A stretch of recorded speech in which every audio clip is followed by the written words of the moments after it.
Assalamualaikum warahmatullahi wabarakatuh. Alhamdulillah, alhamdulillahil karimir rahman, 'allamal Qur'an, khalaqal insana 'allamahul bayan. Asyhadu an la ilaha illallah wahdahu la syarikalah wa asyhadu anna Muhammadan 'abduhu wa rasuluhu fala nabiyya ba'dah. Allahumma shalli wa sallim ala hadzal nabiyil karim Muhammadin wa ala alihi wa ashabihi ajma'in wa ba'd. Subhanaka la 'ilma lana illa ma 'allamtana innaka antal 'alimul hakim.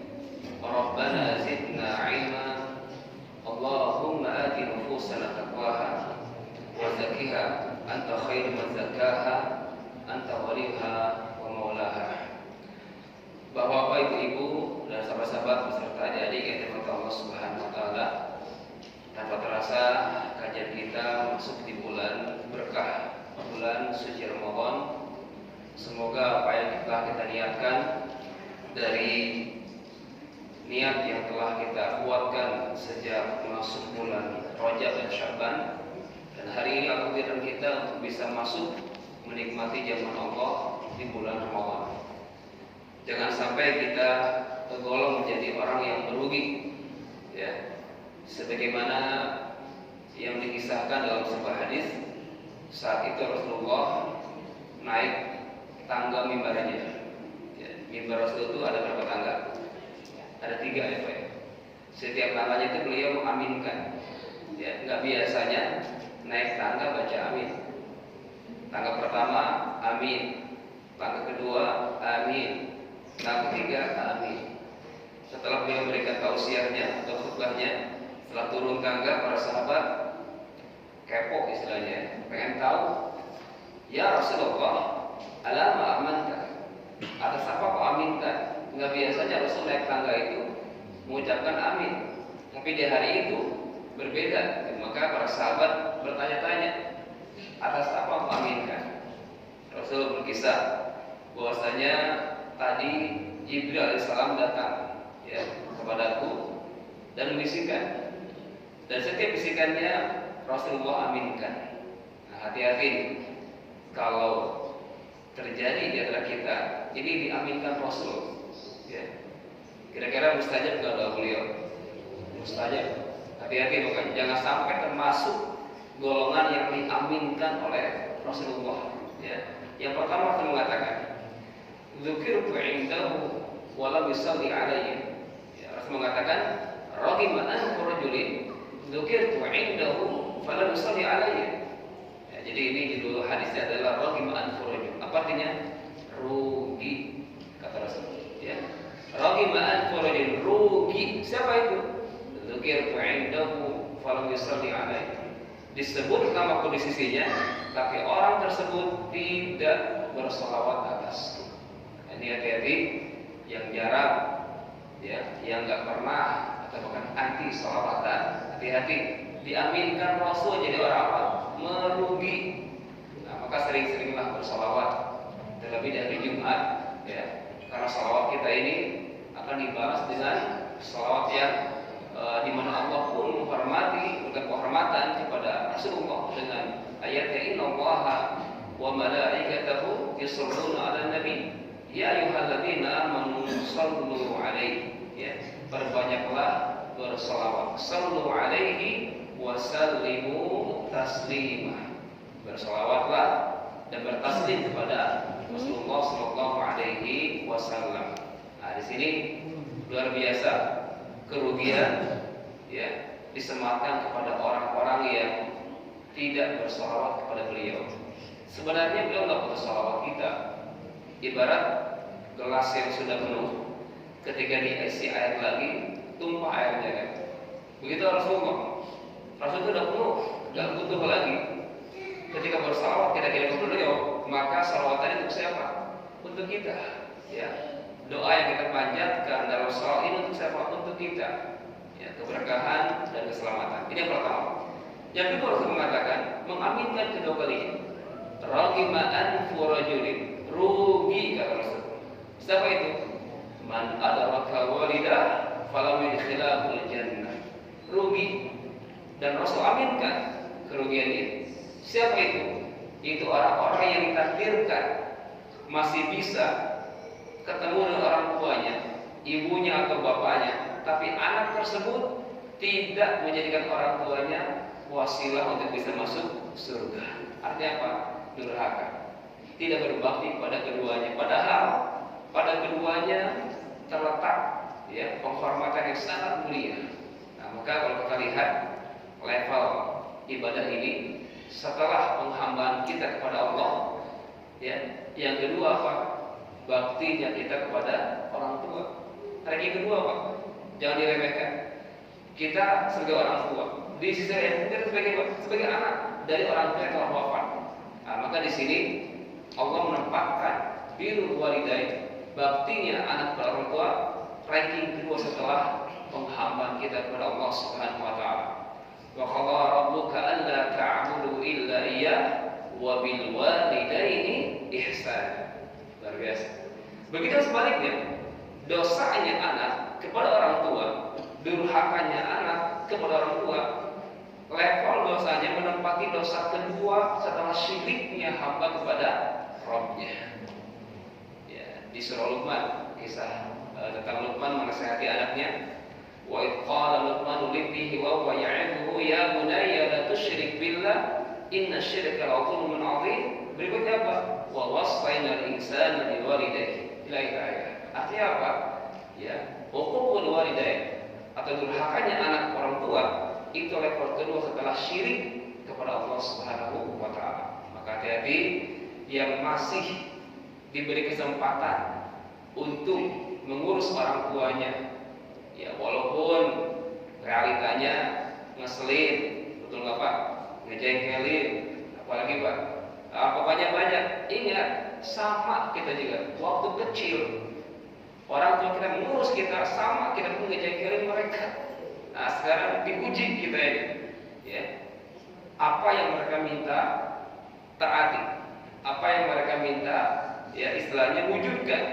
Hanya satu kata Rasulullah, kata Allah, wa in jahadaka ala an tusyrika bi ma laysa laka bi'ilm fala tuti'huma. Hanya satu.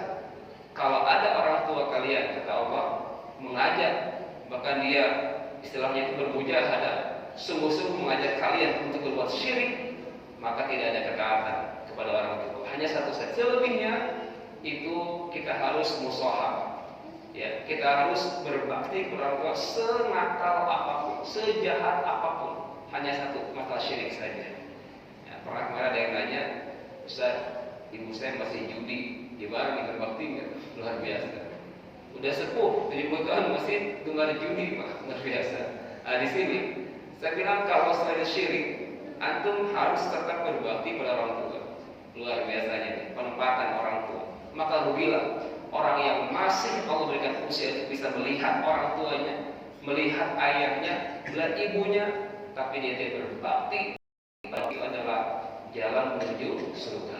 Jelas hadisnya, al-jannatu tahta aqdamil ummahat. Surga berada di bawah telapak kaki ibu kita. Baik, ini doa yang kedua. Rasul aminkan. Rasul aminkan. Yang ketiga, Rasul mengaminkan lagi rahiman furujulin. Rugi. Siapa itu? Itu orang-orang yang dakhala Ramadan summan salaha falam yughfar lahu. Itu orang-orang yang Allah berikan kesempatan untuk kesekian kalinya. Karena banyak dari kita yang Allah wafatkan seluruh Ramadan. Ini kita ini di antara orang-orang yang beruntung diberikan kesekian kalinya keberkahan bulan lipatan pahala ini Allah berikan kepada kita. Tapi ketika Ramadan berlalu, berapa hari lagi nih? Hari ini tanggal 17 ya, berarti sekitar 12 atau 13 hari lagi, gitu kan ya.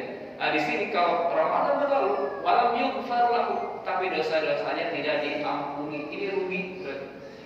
Selama Ramadan ngapain aja tuh? Apakah hanya menahan lapar dan dahaga saja? Itulah kenyataannya. Kamin shaimin laisa min syarri al-ju' wal atas. Rasul mengatakan mayoritas, kata Rasul, mayoritas kebanyakan kamin shaimin, kebanyakan yang puasa itu laisa min syarri, tidak ada dari puasa kecuali satu, lapar dan dahaga saja. Apakah mau seperti ini? merugi lagi? Tidak. Maka dari itu manfaatkan ya di saat Ramadan seperti ini untuk memburu pahala-pahala yang begitu banyak ya. Tadi saya terkesan sebelum didirikannya salat subuh di sini jamaah, mungkin gak ada sekarang ini, seorang ayah membisikkan ke anaknya, "Nak, salat 2 rakaat qobliyah subuh karena pahalanya lebih baik pada dunia dan seisinya." Luar biasa. Ini seorang ayah bijak ya, memberitahukan kepada anaknya ya sebuah peringatan, sebuah nasihat yang mulia ya. Ini jadi teladan ya, seorang ayah biasakan untuk menyampaikan qala Allah atau qala Rasulullah ya. Allah berkata, Rasul berkata, bukan kata ayah tapi kata Allah, kata Rasul. Nah, jadi si anak pun keimanannya akan bertahap ketika ayah bundanya membiasakan mengatakan kata Allah dan kata Rasul. Nah, disinilah ajang untuk mendulang pahala sebanyak-banyaknya. Ya, baik, insyaallah pada subuh hari ini kita akan lanjut kajian kita di tema kewarisan Islam. Ya, baik. Terakhir materi kita kalau tidak salah di majelis yang mulia ini yaitu sudah masuk ke dasar-dasar ilmu waris ya. Betul Pak? Mohon dicek ya. Ini karena saya banyak tempat kajian jadi nggak bikin list. Nanti bikin list ya, nanti bikin list kan. Takutnya ada pengulangan, tapi insya Allah nggak bosan ya kalau diulang.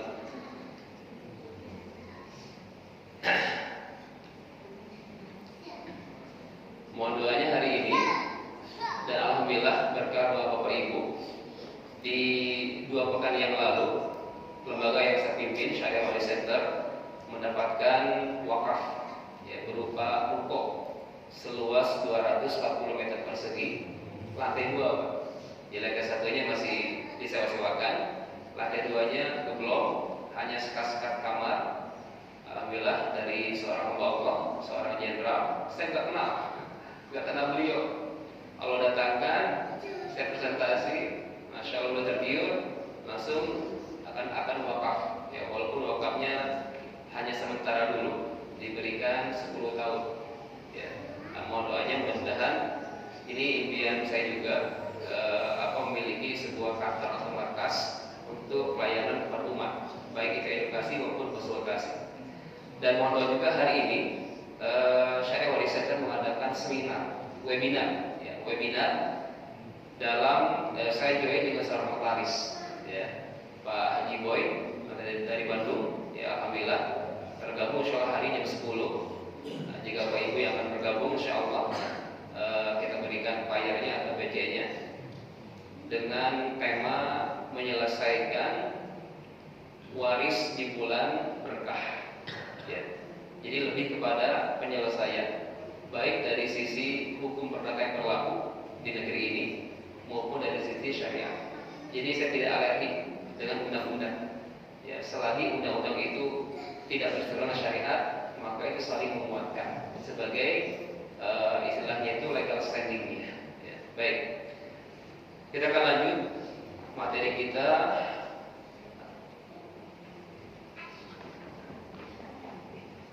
di ilmu-ilmu dasar. Terakhir itu kita akan masuk ke siapakah calon ahli waris kita. Ya, baik. Oke, berarti di sini.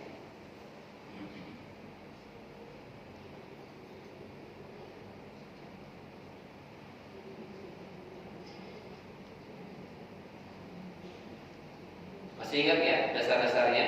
Mungkin saya akan mereview dulu, mengulang atau murajaah materi yang sebelumnya di dasar-dasar ilmu waris ya, untuk bisa masuk ke skemanya. Jadi langkah-langkahnya, jadi urus jelajah dulu sebelum bicara masalah waris ya. Yang kedua, bayarkan hutangnya sebelum bicara waris ya. Kemudian jika ada wasiat tunaikan, jika ada biaya-biaya entah itu pajak jual beli atau akomodasi transportasi, keluarkan dulu. Niatnya adalah itulah yang akan kita selesaikan ya. Lirikasnya ada rukun, ada pewaris, ada ahli waris dan ada harta waris. pastikan tiga-tiganya ada. Ya, kalau waris ada, ahli waris ada, harta waris tidak ada, mohon jangan bicara waris. Ya, nggak ada hartanya. Yang ada hutang gitu kan ya. Yang meninggal ada, anaknya ada, tapi yang tinggalnya apa hutang? Apakah bagi 2/1 hutangnya? Enggak ya. Jadi hutang ini ditanggung oleh siapa? Bukan ahli waris, bukan. Tapi siapa? Yang mampu. Ya. Yang mampu, syukur-syukur yang dari waris. Ya, apa istilahnya itu? Patokannya adalah yang mampu membayar hutang tadi. Jadi ahli waris tidak ada kewajiban. Ya. Kalau misalkan orang tuanya nggak punya aset, anaknya juga nggak punya aset, kere-kere semua, siapa yang wajib? Yang mampu. Siapa itu? Ya kita, tetangganya, saudaranya, bantu. Ya, kalau nggak ada juga ada postingan di zakat. Ya, al-gharimin. Nah, ini pengurus DKM harus peka di lingkungannya. Ada nggak jemaah kita yang numpuk hutangnya? Hutang ini ya, tapi istilahnya hutang pokok ya, bukan hutang bisnis. Nah, maka itu dibayarkan.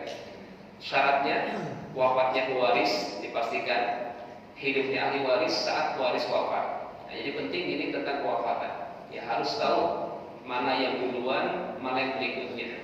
Ya, kalau nggak ketahuan, maka tidak akan saling mewarisi. Maka penting pencatatan, karena ada kejadian-kejadian yang mungkin terjadi kematian bersama.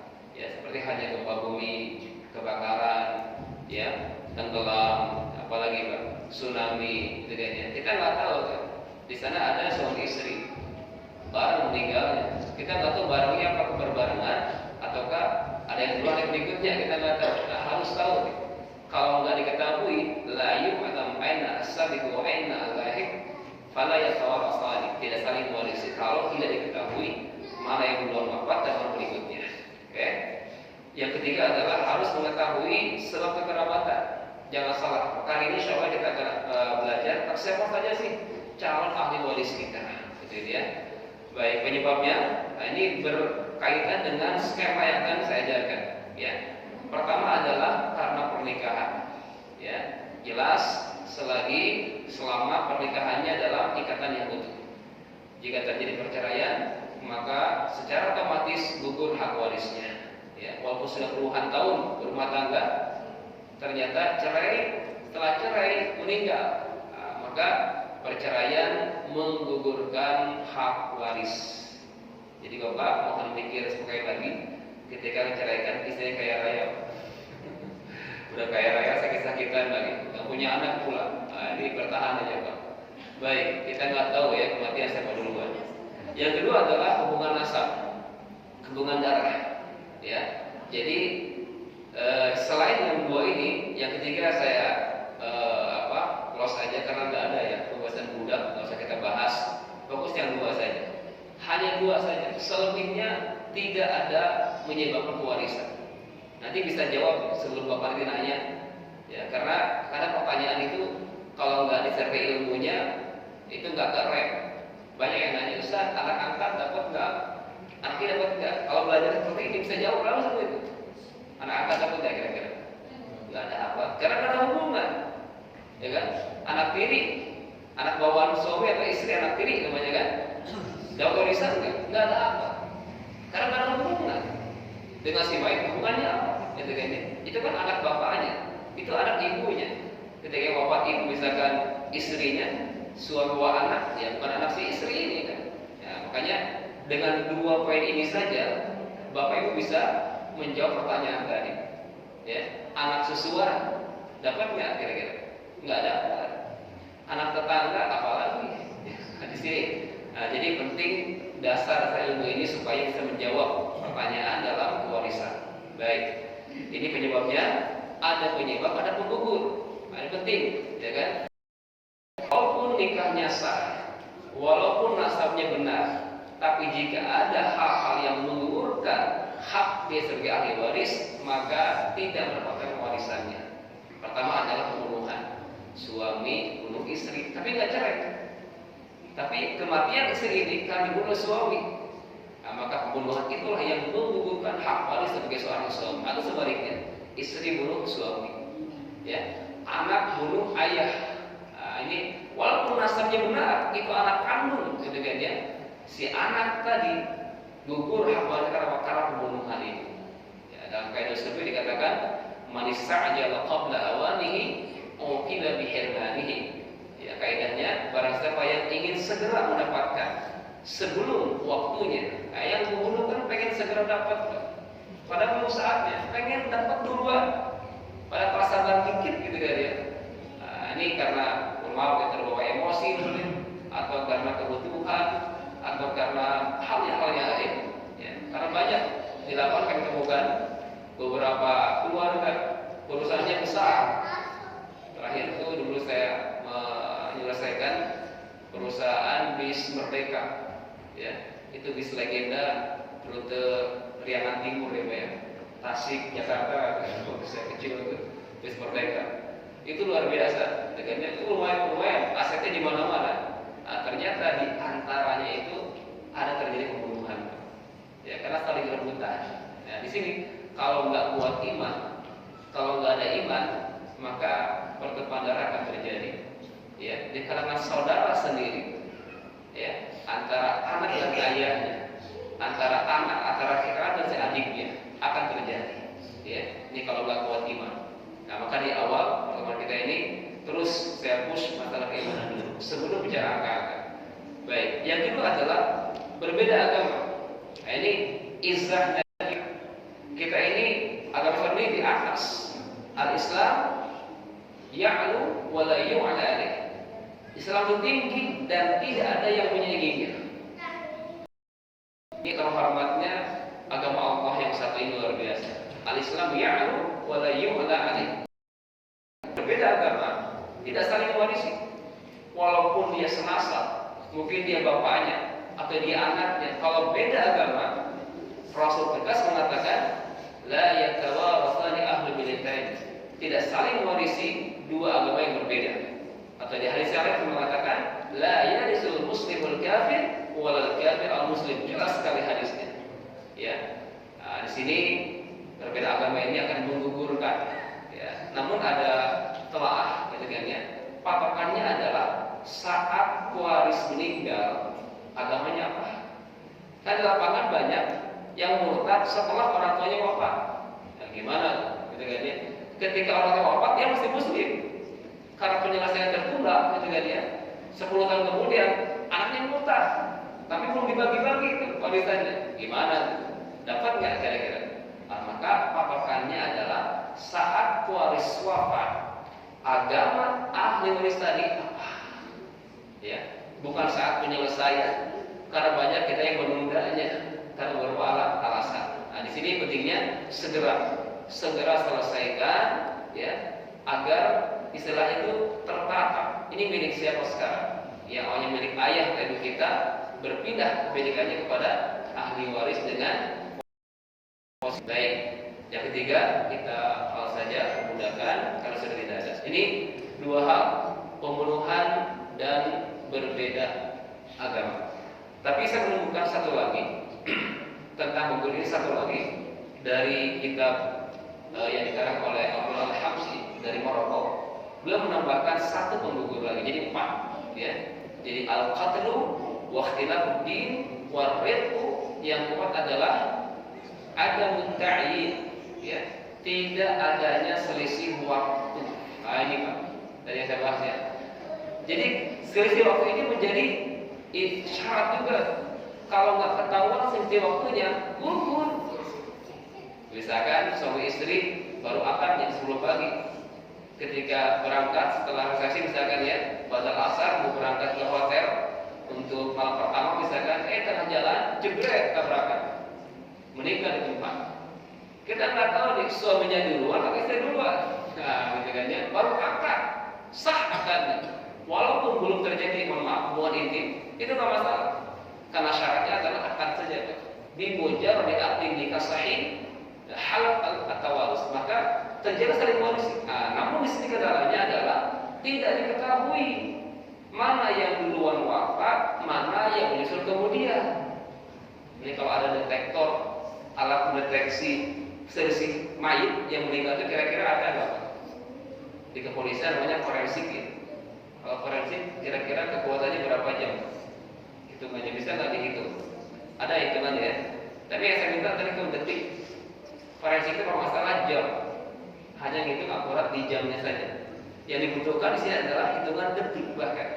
Karena kalau sedetik, ya sedetik selisihnya berarti sudah beda. Yang duluan ada waris, yang berikutnya. Nah, ketika suami wafat jam 10 misalkan ya, jam 10.00 disusul istrinya jam 10 lewat 1 menit. Nah, maka saat suami wafat, istri pasti hidup kan? Walaupun sesaat hidupnya, maka istri tersebut adalah ahli waris dari suami yang wafat, walaupun istri ini wafat lagi. Nah, di sini pentingnya mengetahui adanya selisih waktu.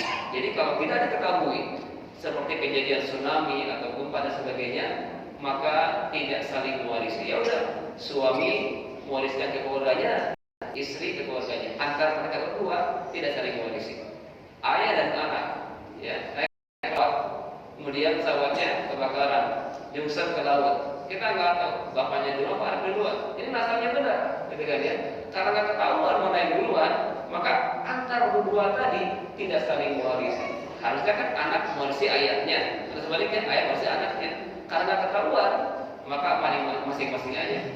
Ayah mewariskan ke istrinya, anak yang lain, anak ini mewariskan ke siapa? Pasangannya atau anak yang lain, seperti itu. Nah, di sini pentingnya mengetahui selisih waktu. Baik.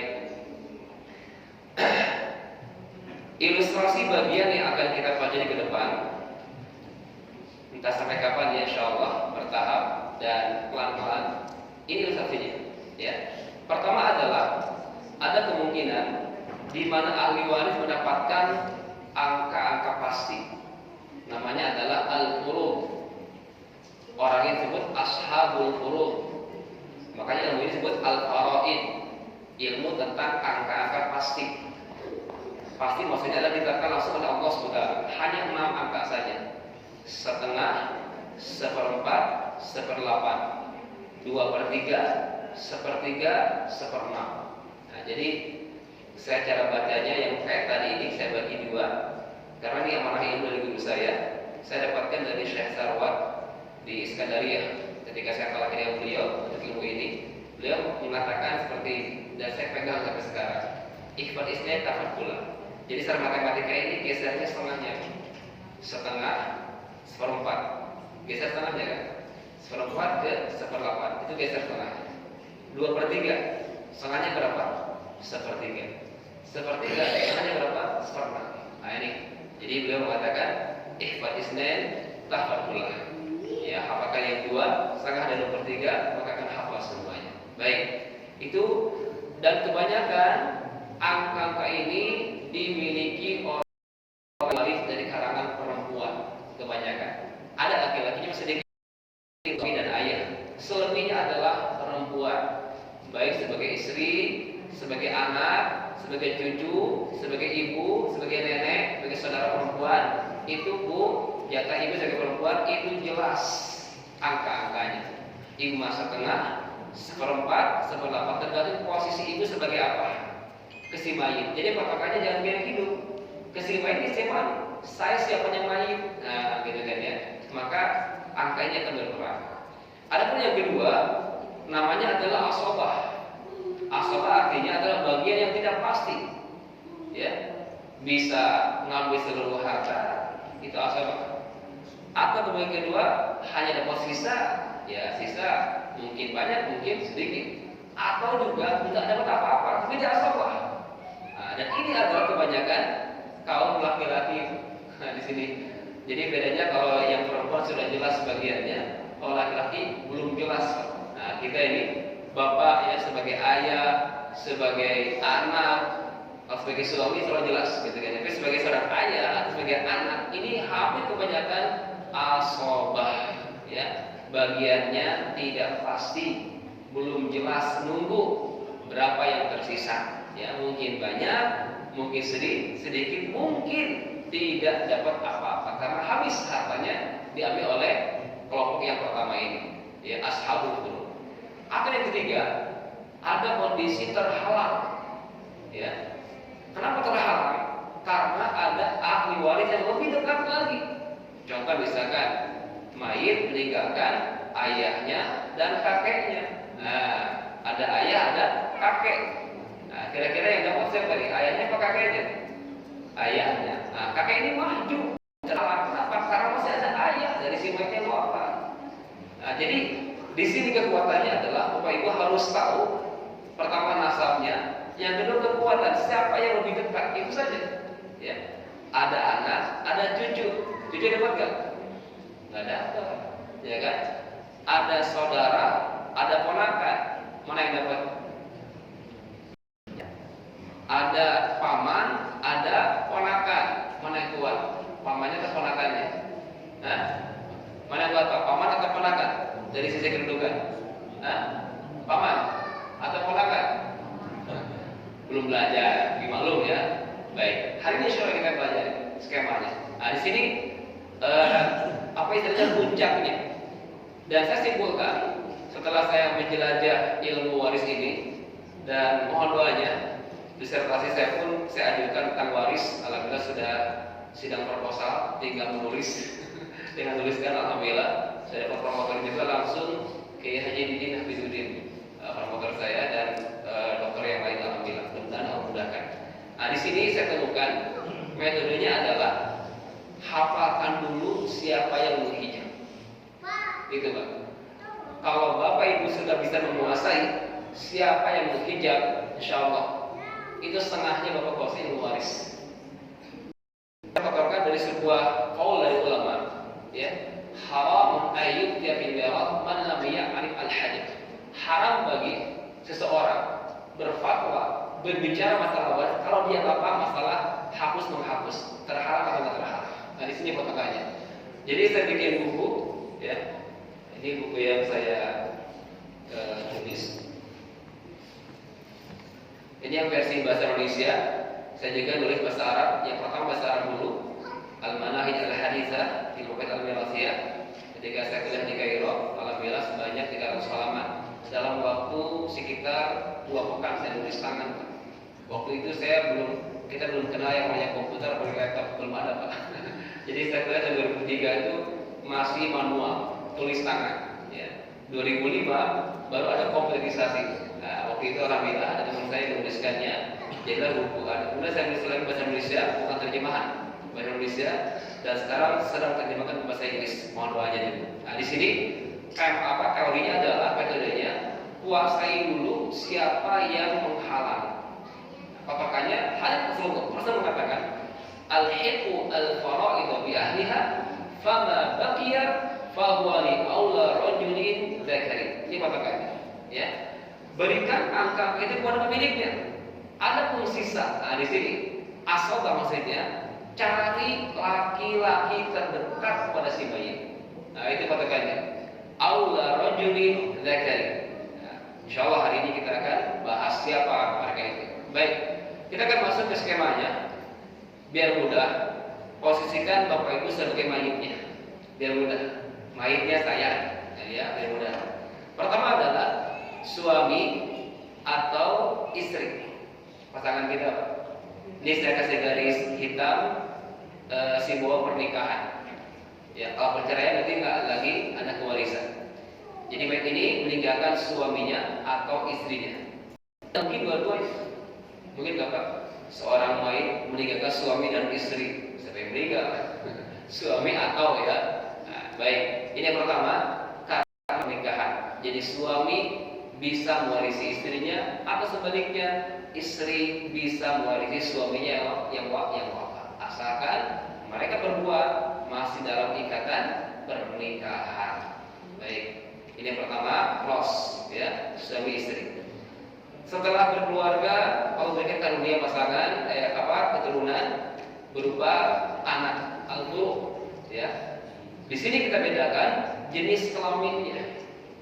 Bicara waris itu bicara kelamin, itu penentuannya, ya. Tidak ada bedanya antara si kakak dan si adik.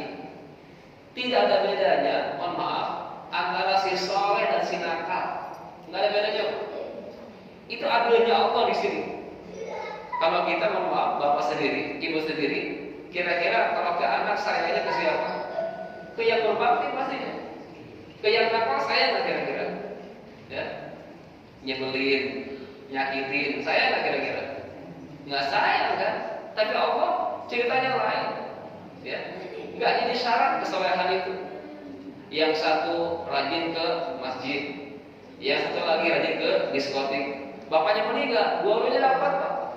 Masya Allah, ya. Disinilah keimanan kita diuji. Jangan pakai logika, jangan pakai perasaan, tanggapkan dulu semuanya. Ikuti alur syariatnya dulu. Baik, jadi patokannya adalah kelamin. Apakah dia laki-laki ataukah perempuan? Masih ingat? Ada berapa kelamin, Pak? Nah, Bu, berapa Bu? 2. Ada yang ketiga nggak? Yang ketiga apa, Bu? Dalam waris itu ada kelamin yang ketiga, ya. Ada laki-laki, ada perempuan. Yang ketiga, ini level advance nanti kita belajar. Itu namanya khunsa. Khunsa ini mohon maaf, bukan bencong, bukan waria, bukan. Bencong, waria itu laki-laki boleh, cuma dandan aja dia, ya. Pagi-pagi namanya tono, malam-malam jadi gini, gitu kan ya. Gemuai dan sebagainya itu laki-laki. Warisannya ya udah laki-laki. Ya, yang tomboy pun Bu, itu turun perempuan. Walaupun dia pakai lepis, rambutnya cepak, suaranya agak menggelegar gitu kan ya, pakai takal pula, tetap dia perempuan. Terus gimana yang pindah kelamin? Kelamin yang pertama, banyak di para artis yang pindah kelamin gitu kan ya. Nauzubillah. Ini yang sangat terjadi pada keluarga kita. Kenapa? Allah laknat, la'anallahu al-mutarajjilat wal mutakhannitsat. Allah laknat orang yang laki-laki yang pengen kayak perempuan, sebenarnya perempuan yang pengen kayak laki-laki. Hati-hati. Nah, dalam kajian waris ada kelamin yang ketiga. Namanya apa? Al-khunsa. Siapa itu dia? Al-khunsa adalah man lahu alatani al khala min rumah, yaitu orang yang ditakdirkan, mohon maaf agak koros sedikit ya bahasanya, ditakdirkan punya kelamin ganda atau sama sekali nggak ada kelamin. Nah, ini namanya khunsa, ya. Gimana tesnya? Ini terjadi pada zaman Umar, Bu. Jadi ada ibu yang hamil, melahirkan, ternyata anaknya khunsa, kelaminnya ganda. Bingung siapa nih? Ngasih nama siapa nih? Aisyah atau Abdullah? Gitu kan ya. Datanglah ke rumah. Saat itu dunia medis belum ada secanggih sekarang, gitu kan ya. Kira-kira nih ibu yang atau bapak yang basicnya medis, kira-kira ada nggak Pak alat mendeteksi kelamin laki atau perempuan ketika bayi lahir? Ini saya bilang ketika lahir bayi, gitu kan ya. Ini kelaminnya ganda, ini laki atau perempuan? Maka ketika itu Umar berjihad, unzur min aina ba, lihat dari mana dia kencing. Maaf, dari A ada laki-laki, dari B ada perempuan, selesai. Ternyata kenyataannya ngaji dari dua-duanya. Mungkin nggak Pak? Mungkin ya. Kalau ngaji dari dua-duanya, Umar mengatakan unzur ayyuhuma asbaq, mana yang duluan keluar. Nah, itu kalau ngacir dua-duanya, lihat tongkrong itu mana yang belum ngacirnya, itulah fenomenanya. Ternyata ngacirnya bareng-bareng, mungkin nggak Pak? Mungkin ya, ngacir bareng-bareng. Nah, kalau bareng-bareng ditakar, ayyuhuma aktsar, mana yang paling banyak. Pas ditakar ternyata sama. Ya, udah berarti gagal tes urinnya, Pak. Gagal. Langkah kedua adalah usia balik. Ditunggu sampai balik. Jadi ketika lahir tes urin gagal, maka ditunggu sampai usia balik. Ini sederhana sekali katanya. Usia balik paling jauh berapa tahun, Pak? Kalau perempuan haid, Bu? 9 tahun ya, Bu ya. Nah, ditunggu aja. Jadi kalau ada kematian ayahnya atau ibunya dari yang khunsa ini yang belum jelas lagi perempuannya, ya udah ditunggu sampai usia berapa? Usia 9 tahun dia haid enggak? Atau usia 12 tahun dia mimbasan enggak? Gitu kan ya. Kalau haid ya udah perempuan, walaupun kaminya ganda. Kalau 9 tahun gagal, tunggu lagi usia 12 tahun, mimbasan enggak? Katanya mimbasan, udah laki-laki. Tapi kalau seandainya mohon maaf sekali, di usia 15, 30 nggak ada tanda-tanda balik, nggak ada haid, nggak ada mimpi basah, nah, maka ini ada terakhir merupakan adalah khunsatul hayati, yaitu khunsa atau double gender sepanjang hayat. maka jatahnya adalah nisful zakar wa nisful unsa, ya. Setengah laki-laki, setengah perempuan digabungin. Nanti insyaallah kita baca di level advance ya. Ini kita baru basic Pak. Insyaallah ini membuka saja cek awal ke depan. Jadi materi kita ini masih banyak Pak. Mau lawang sampai kapan ini? Ya mudah-mudahan dapat usianya ya semuanya. Amin ya Allah. Ini pertama, anak ya. Dan dipastikan ini semuanya adalah anak dari si mayit yang wafat. Jangan yang hidup. Ketika mayitnya adalah istri, ya, meninggalkan suami dan anak-anak, yang pasti adalah anak yang ada anak si mayit. Bisa jadi dari suami ini atau suami sebelumnya. Nah, gitu ya. Yang pasti apa? Dipastikan ini anak dari si mayit. Jadi sandarannya bukan ke yang hidup, ya, jangan ke hidup, tapi ke yang mati, yang meninggal tadi. Ini anaknya bukan. Kalau anaknya, berarti dia ahli warisnya. Jelas? Baik. Terserah berapa jumlahnya.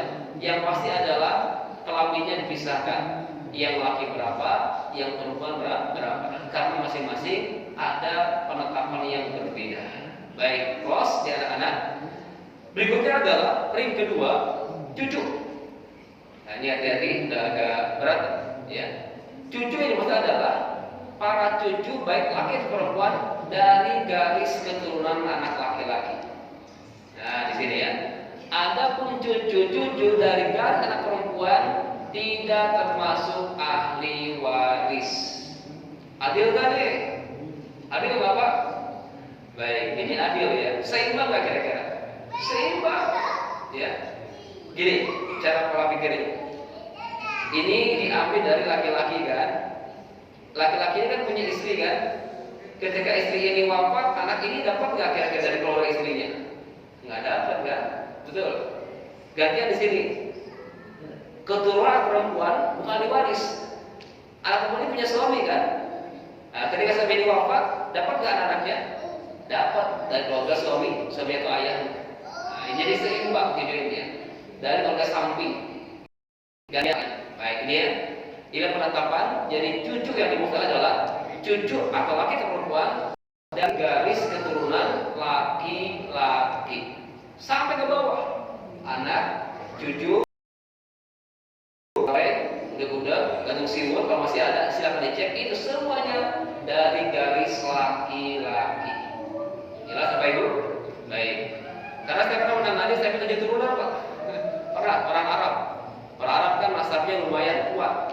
Sampai satu pintu itu dan yang datang itu keturunannya yang ke-30 Pak. Luar biasa. Jadi kedeteksinya itu di kaki yang keberapa itu luar biasa. Ini masih nyambung-nyambung karena budaya Arab itu nikahnya sama sepupuan gitu, nggak kemana-mana gitu. Jadi harta itu nggak kemana-mana, akan mereka saja. Wallahu a'lam. Baik, ini cucu kita. Oke?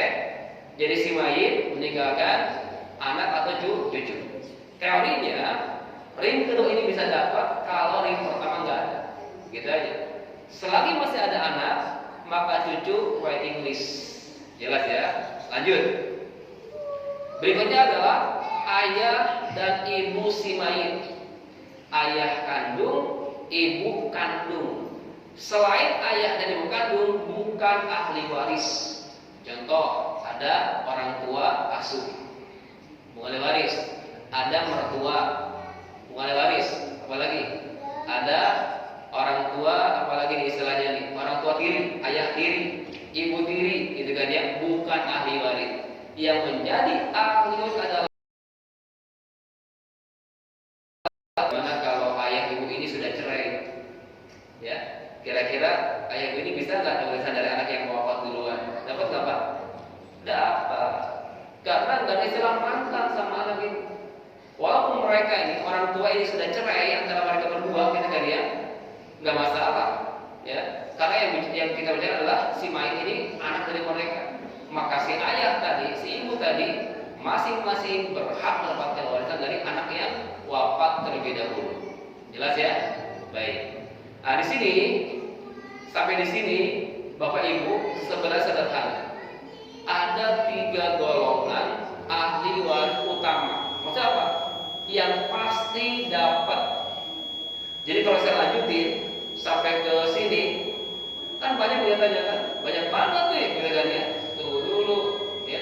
Selagi masih ada yang 3 kelompok, yaitu az-zaujat, suami istri, al-waladan, anak-anak, dan abawan, ayah ibu, itu close semuanya. 3 golongan. Saya namakan ahli waris utama. Az-zaujat, suami istri, al-waladan, 2 anak laki perempuan, al-abawan, kedua orang tuanya. Ini saya namakan ahli waris utama. Ini tesis kemarin ketika saya ambil master, saya bahas hanya itu saja, Pak. Golongan ahli waris utama. Nah, di disertasi ini semuanya saya bahas. Alhamdulillah. Baik. Jadi kalau masih ada 3 golongan ini, maka selebihnya waiting list. Ya. Ini bedanya antara syariat Islam dengan hukum positif yang berlaku di negeri ini. Di pada negeri itu tidak hanya golongan, Pak. Golongan 1 adalah pasangan dan anak. Golongan 2 orang tua dan saudara. Selagi masih ada golongan 1, golongan 2 nggak dapat. Jadi bapak ibu, juga orang tua, jika anaknya wafat nggak dapat Pak secara positif. Ya dapat sama pasangannya sama anaknya saja. Disyariatkan seperti itu. Ya, syariat menetapkan orang tua justru itu ranking kedua di ayatnya itu. Jadi kalau bapak lihat urutan ayat, jadi An-Nisa ke-11, pertama anak dulu dibahas. Setelah anak siapa? Orang tua. Bapak ibu si mati, baru pasangan. Nah ini urutannya tuh. Jadi anak dulu, orang tua, baru pasangan. Kenapa orang tua disebut kedua kali? Apa yang kedua? Karena jatah mereka dipengaruhi oleh ada dan tidak adanya anak dari si mayat ini. Ini patokannya anak, Pak. Nah, maka disilakan yang belum punya anak itu belum closing gitu. Pasti akan bocor. Apalagi orang tuanya udah nggak ada, pasti bocor ke saudaranya dan sebagainya. Oke, lanjut. Kemudian ada kakek nenek. Kakek nenek yang lengkap hanya diambil dari jalur ayah. Adapun dari ibu hanya neneknya saja. Ayah ketika kakek dari ibu itu kakek yang diselingi perempuan melemah posisinya. Jadi kita bahas ada jadun sahih, ada jadun fasid. Jadi ada kakek yang sahih, ada kakek yang tidak diselingi perempuan. Itu ahli waris. Ada kakek yang diselingi perempuan. Maka tadi saya bahas tentang syarat. Bapak harus detail, Pak. Jangan sampai ketika di lapangan datang kakek, ngaku saya kakek si main ini gitu ya. Cek dulu, Pak. Apakah kakek ini dari jalur ibunya atau ayahnya? Kalau dari jalur ibunya, harus bukan ahli waris. Nah, di sini pentingnya belajar. Jangan sampai salah menentukan siapa ahli waris kita. Kakek nenek selesai, berikutnya adalah saudara. Ada 3 orang saudara. Saudara kandung, saudara seayah, dan saudara seibu. Bedakan karena masing-masing beda posisi dan beda angka. Ya. Dan pisahkan antara laki dan perempuan. Saudara laki kandung bisa saudara perempuan kandung. Karena akan berlaku 2:1 antara mereka. Sebagaimana anak laki dan anak perempuan. Cucu laki, cucu perempuan itu berlaku 2:1. Begitupun di saudara berlaku juga. Grade kedua adalah saudara seayah. Ya, ada nggak yang punya saudara sebapak beda ibu, gitu kan ya? Dipisahin juga laki perempuannya. Yang ketiga adalah saudara seibu. Nah ini kenapa saya satukan? Karena tidak ada bedanya antara laki dan perempuan. Ini saya jawab. Islam juga ada kesetaraan gender. Ini ayatnya apa? Hum syuraka'u fis sulus. Allah menetapkan mereka berserikat. Nah, kalimat syuraka atau berserikat menunjukkan setara antara laki dan perempuan. Bagi siapa ini? Bagi saudara seibu dari si mayitnya. Jadi ini ada ya konsep kesetaraan gender dalam syariat Islam, yaitu di saudara seibu. Contoh sederhana misalkan ya, ini saya tidak menggibah, hanya permisalan saja. Keluarga anak Hermansyah, kenapa? Baik, nikah sama Kade, ya, melahirkan siapa?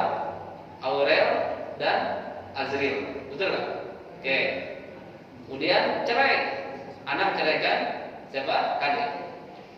Anak nikah lagi dengan Asanti, melahirkan siapa? Arasy dan Arash apa? Saya nggak paham tuh ya laki-laki. Ada laki-laki katanya. Si Kade nikah sama Raul, ya, melahirkan Amora dan Kelem. Ya laki-laki Kelem ya. Bu, update bu. Bagus tadi. Oke, itu kan ya gambarannya nih. Nikah sama Atta, melahirkan Aminah. Tuh, Ustaz di update nih. Ini saya ngambil pemisalan biar mudah. Contoh misalkan, kalau Aurel wafat, oke, mainnya siapa? Aurel. Meninggalkan siapa? Pertama, Atta sebagai suami. Kedua, Aminah sebagai anak perempuan. Orang tuanya siapa? Ayahnya siapa?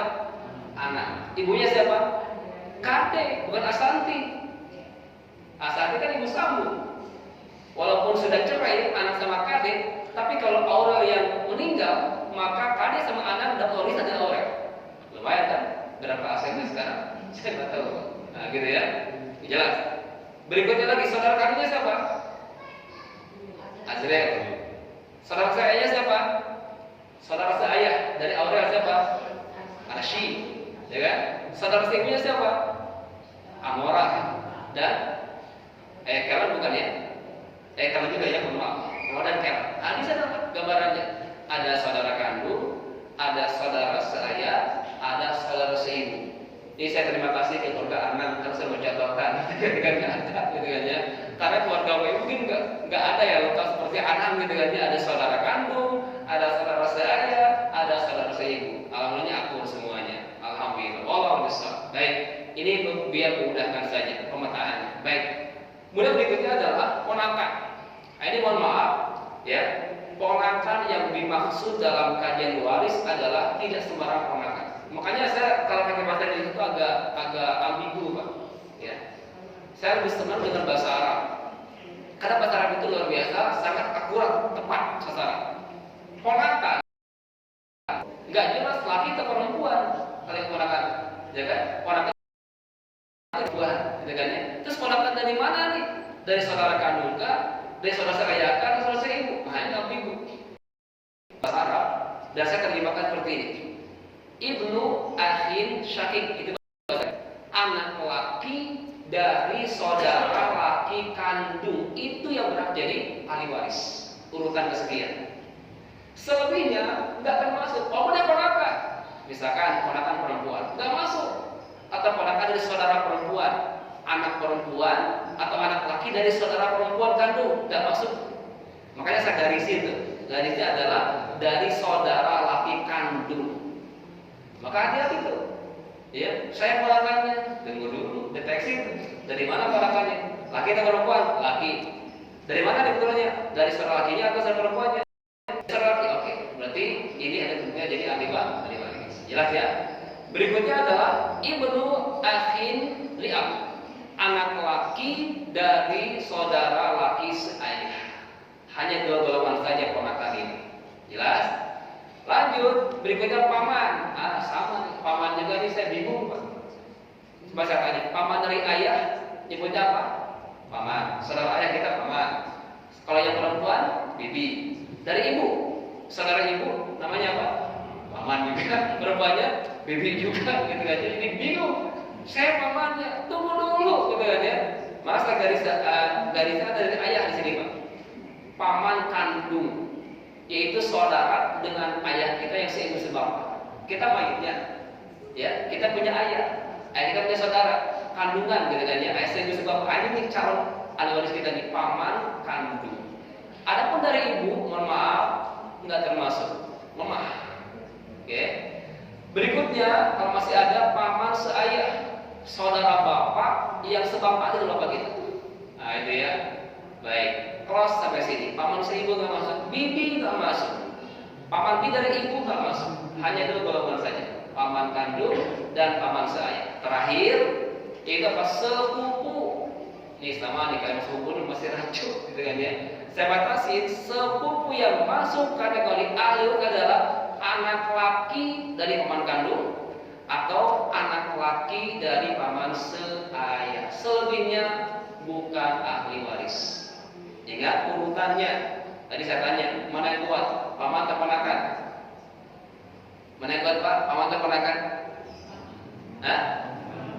Paman atau ponakan? Tadi ponakan dulu apa dulu yang dibahas? Ponakan dulu, berarti ponakan lebih kuat. Nah, gitu ya.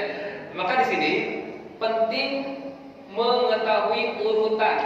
Nah, di sini saya metodenya pakai mind mapping, sengaja skemanya lihat urutannya. Karena urutan di skema ini menunjukkan kekuatan. Semakin diurut di belakang, lemah itu. Semakin ke depan menguat. Maka tadi urutannya anak, cucu, ayah, ibu, kakek nenek. Nah, kakek nenek itu ayat Inggris itu nanti. Selagi masih ada ayah ibu, saudara kandung, saudara seayah, saudara seibu, ponakan. Berarti ponakan itu akan terhalang jika masih ada saudara. Setelah ponakan sama paman. Berarti paman kalah sama ponakan. Main dengan paman dan ponakannya. Paman terhalang, ponakan yang dapat. Nah, gitu ya. Baik, paman sepupu. Nah, sepupu terhalang jika masih ada paman. Seperti itu. Dan urutan ini adalah urutan perwalian dalam nikah. Nah, ini ya, perwalian. Kalau nggak ada ayah, berarti jatuh kemana? Ke saudara. Kalau nggak ada saudara, jangan ke paman, ponakan dulu, udah dewasa dulu, ya kan? Baru ke paman. Ini urutan, ya. Al-asabah humul awliya. Ya, urutan asabah itu urutan wali dalam pernikahan. Wallahu a'lam bishawab. Baik, ini sudah jam 6 lewat, saya bersyukur. Tadi wawancara menyampaikan amanahnya. Jika ada pertanyaan, kalau nggak ada, saya tutup. Ada pertanyaan? Nah, silakan. Jika tidak ada, silakan Pak. Assalamualaikum. Waalaikumsalam. Mau tanya tadi ada kaitan dengan yang seperti anak tadi ya. Ini realnya seperti apa Ustaz tadi? Pertanyaannya, ada duda punya anak, Ya. nikah dengan janda punya anak. Bawa anak masing-masing Pak ya? Ya. Oke. Bahwa kemudian yang bapaknya ini sudah meninggal duluan. Nah, dari mereka berdua ada nggak anak? Kan tadi masing-masing bawa nikah kan? Ya. Ada nggak dari mereka berdua? Enggak ada. Oh, enggak ada. Masing-masing. Oke.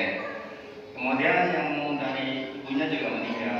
Tinggalkan anak sama anak dari bapak, anak Ya. dari ibu. Ya. Itu seperti apa penyelesaian Baik. warisnya? Baik. Terima kasih. Barakallahu fiik. Pertama langkahnya adalah pemisahan aset. Mana aset ayah, mana aset ibu, penting. Karena akan beda ahli waris. Jadi bapak kalau nikah dengan janda gitu kan ya, bawa anak atau apa, tolong Pak catat ya, aset bapak ini mana?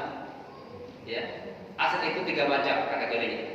Coba cek ya sekarang ya. Pertama adalah ada harta bawaan yang kita bawa sebelum nikah. Punya siapa itu? Milik masing-masing.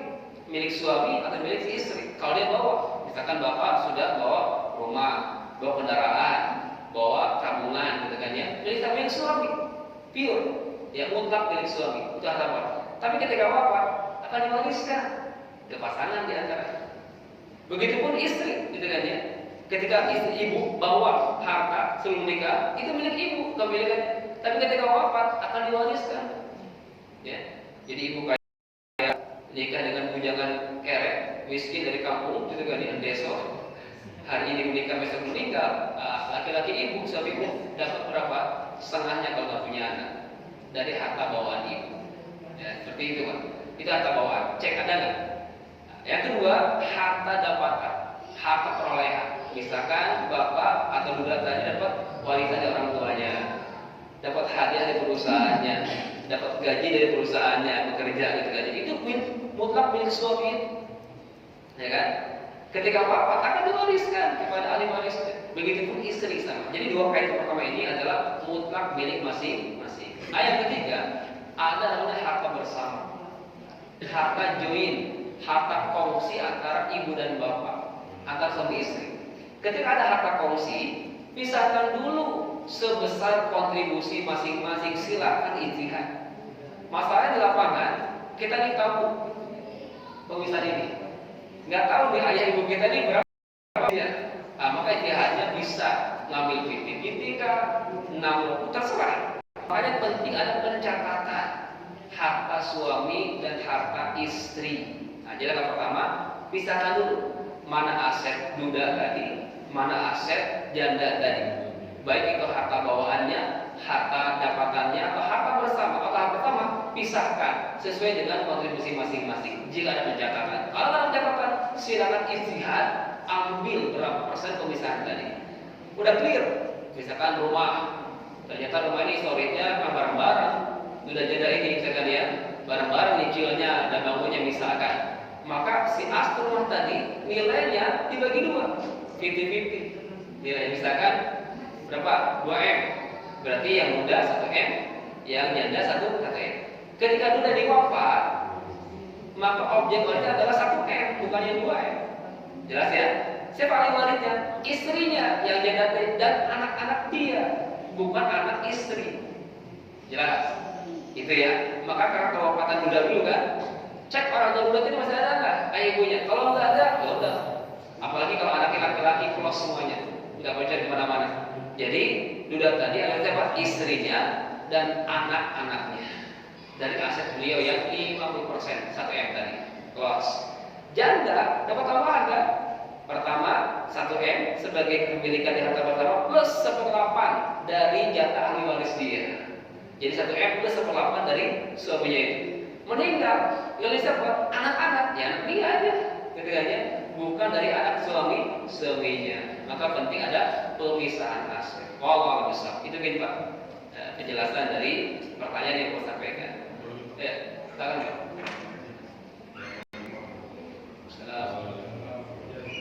Ada mic-nya Bapak?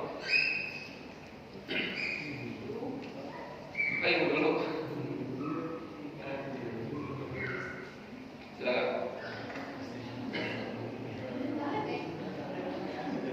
Silakan Ibu, dipersilakan sama Bapak tadi. Ya. Apa Ustaz izin bertanya? Apabila suami istri dari awal itu nol, tidak membina rumah tangga dan yang bekerja hanya laki-lakinya. Iya. Qadarullah si orang pasangan ini punya anak laki-laki 1, perempuan 2. Terus meninggal dalam usia muda. Yang meninggal siapa Bu? Suaminya. Suaminya meninggal. Terus dia mempunyai seorang ibu. Nah, itu pembagian untuk ibunya berapa persen? Untuk anak laki, soalnya alhamdulillah sekarang sudah dewasa semua. Untuk anak laki-lakinya berapa dan istrinya berapa, dan istrinya sekarang sudah nikah lagi. Baik. Ini konsultasi Bu ya. Baik. Pertama, tadi saya sampaikan juga ya, pemisahan aset jika ada ya Bu ya. Jadi tolong akuratkan dulu, ini asetnya aset siapa ya. Diakuratkan dulu, apakah aset punya suami ataukah punya istri. Kalau tadi barang-barang, nah ini kayak barang-barang ini kayak ibu rumah tangga, ini sering saya amati, ya konsep nafkah di bangsa ini saya lihat saya malu, nggak jelas. Jujur aja Pak, sebagai suami ya, sebagai bangsa ini orang Indonesia, saya lihat konsep nafkahnya nggak jelas. Kalau saya tanya balik ibu-ibu, dengan jujur, ibu dikasih nafkah nggak sama bapak sebagai istri? Nggak, barang-barang aja. Jadi ada tipe ketegannya gaji suami dipakai oleh istri, dikelola, dikembangkan, jadi kontrakan dan sebagainya. Meninggal suaminya, kata anak-anaknya itu kan aset ayah yang bekerja, ibu kan hanya ibu rumah tangga. Saya bilang dan anak itu, ente tahu nggak? Yang ngolah aset itu siapa? Ibu kalian. Kalau kita sewa planning finansial gitu gaji berapa tuh gajinya? Ini ibu kalian ya. Sampai dia bilang ibunya itu curhat ke saya jadi mandornya jadi punya kontrakan sekian pintu itu, ibunya itu, istrinya yang jadi gampang itu kan kontribusi bukan? Kontribusi bisa dimulai nggak kira-kira? Masya Allah. Wa an la yasalil insan illa mas'ah wa anna sa'yahu sawfa yura. Jadi peran itu dibina oleh Islam. Peperangan, perang Badar, emang semua laki-laki? Enggak kan? Ada sahabat yang ikut. Jadi apa kira-kira? Kalau ibu ikut perang, perawatnya, bagian dapurnya, kira-kira apa goniman tuh? Ada jatahnya, dinilai. Ya, begitupun tadi ibu rumah tangga jadi sepelekan, apalagi ada indikator, nafkahnya macet. Ya, pernah saya tangani suami ini, mohon maaf, pegawai pajak. Ya, gaji pokoknya, ya, Tapi bukan yang sekarang, Pak. Artinya saya belum COVID, Pak. Saya belum terlalu yang sekarang. Ya, jadi pakai pajak, 40 juta gaji pokoknya belum berjalan, nggak punya anak, meninggal gitu kan ya. Kemudian saya bilang ke istrinya, ibu dikasih berapa nafkah? Alhamdulillah Ustaz, suami saya ngasih 400.000 per 3 bulan. Wajar nggak kira-kira seorang pejabat pajak ngasih nafkah ke istrinya 400.000 per 3 bulan dibayarkannya? Masya Allah. Ini kan nggak adil nih suami ini menjadi pemberi nafkah pada istrinya. Nah di sini pentingnya. Oke lah, terlepas dari rumah tangga ya.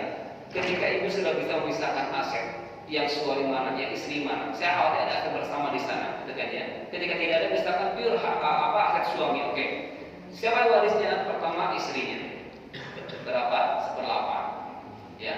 Kedua adalah ibunya, berapa? 1/6, ya. Ketiga adalah anaknya, berapa? Sisanya.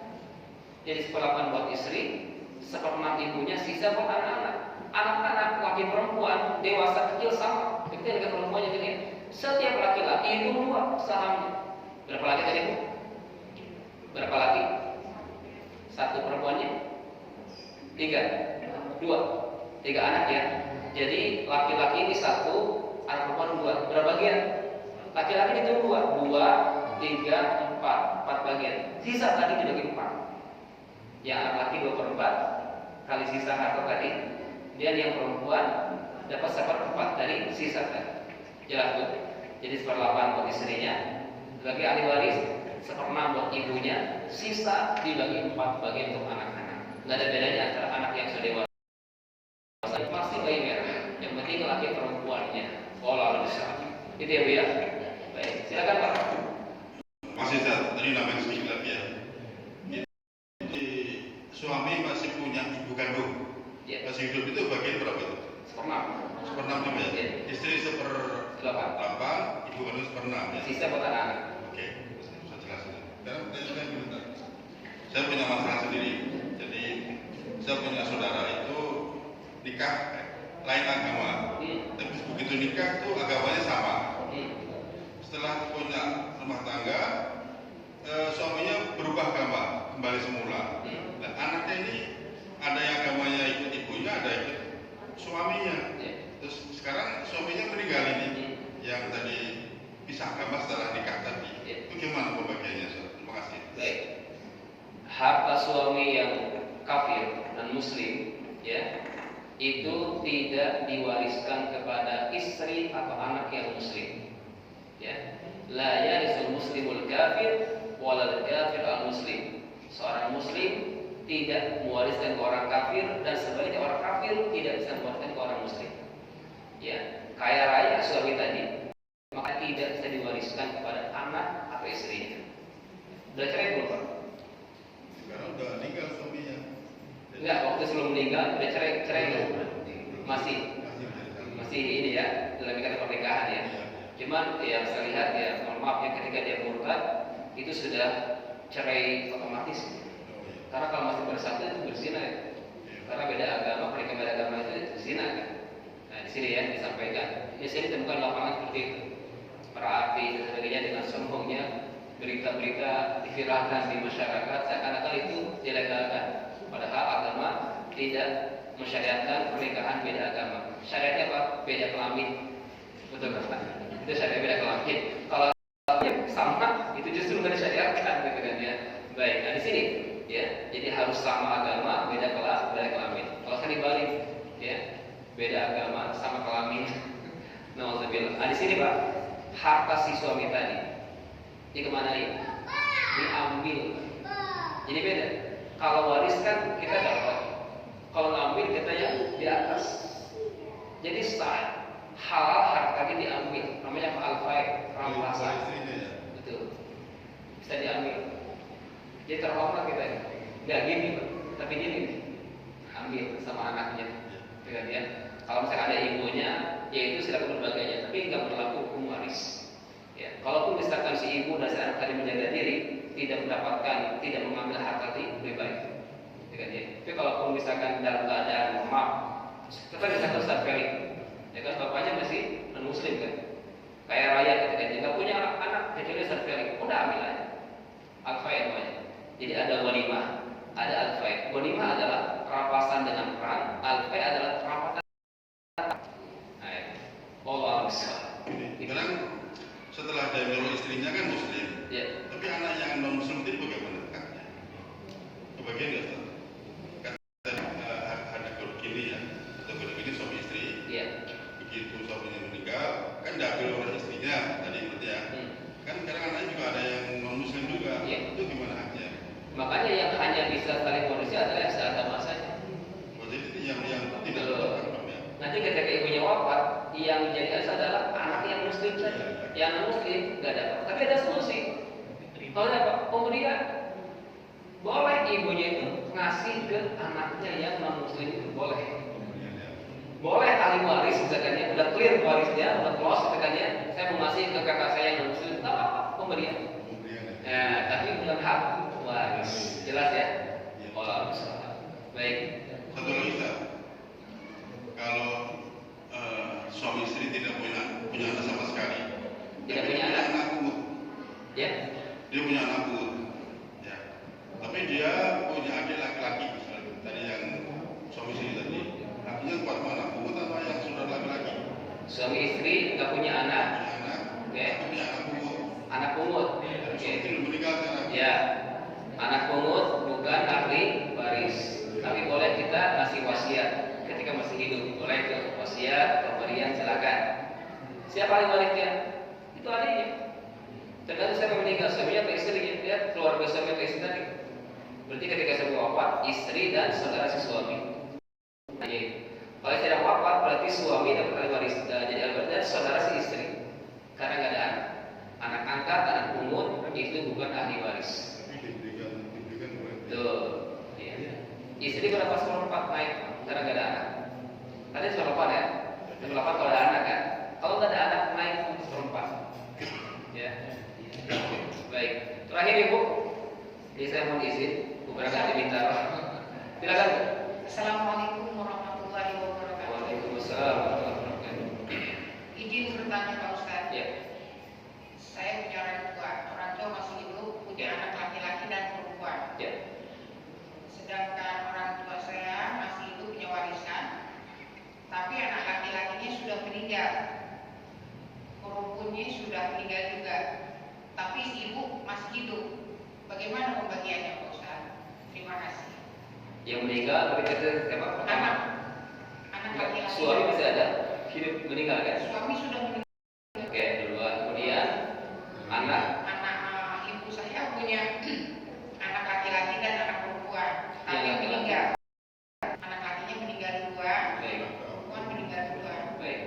Sekarang yang dibahas akhir siapa nih yang meninggalnya? Bagaimana Pak? Yang dibahas sekarang mayatnya siapa nih? Anak laki-laki itu dapat bagian kan, perempuan dapat bagian berapa? Berarti ibu ya Bu ya? Orang tua. Orang tua ya? Baik, orang tuanya ya. Pertama, yang meninggal duluan itu tidak termasuk ahli waris. Karena disebut ahli waris adalah orang yang hidup ketika waris wafat. Jadi ketika ibu ini wafat, yang tersisa berapa anak? Satu, hanya anak perempuan saja. Itu kan ya? Nah, si ibu ini wafat, suaminya ada nggak? Bapak gitu kan ya? Ada nggak? Ada. Ketika ibu wafat ini, sekarang kita fokus ke ibu nih. Anak ibu yang akan kita selesaikan. Kalau ibu ini wafat, pertama pasangannya, suaminya masih ada nggak? Nah, kalau udah nggak ada, berarti udah anaknya yang jelas perempuan satu sisa kan ya. Nah ini saudara si ibu ini, karena anak perempuan yang satu itu hanya dapat setengah bocor. Jadi ibu mohon maaf, yang belum punya anak laki hartanya bocor. Kemana? Ke orang tua atau ke saudara? Kalau orang tua si bayi nggak ada, maka kebocoran asalnya kemana? Ke saudara si bayi. Jadi kalau si ibu tadi wafat, suami nggak ada, orang tua nggak ada, anak perempuan satu orang, laki-laki lebih duluan, kita kan ya, maka setengah buat anak laki perempuan, sisanya untuk saudara-saudara si ibu. Jadi ibu yang saya dipisahkan. Anak laki ini tidak apa? Ya, yang kandung berarti dihitung 2 banding 1 anak laki perempuan. Itu saja. Nah, gitu ya. Jelas apa itu? Allah Subhanahu Baik, saya kira cukup ya. Mohon pamit juga nih. Kita tutup dengan doa kafaratul majelis insyaallah. Masalah sini pasti tiap kepala ada masalah. Karena akan mengalami ya. Setidaknya kita ada planning. Kalau saya meninggal, bagaimana penyelesaiannya? Subhanakallahumma bihamdika asyhadu an la ilaha illa anta astaghfiruka wa atubu ilaik. Mohon maaf. Akhirul kalam. Assalamualaikum.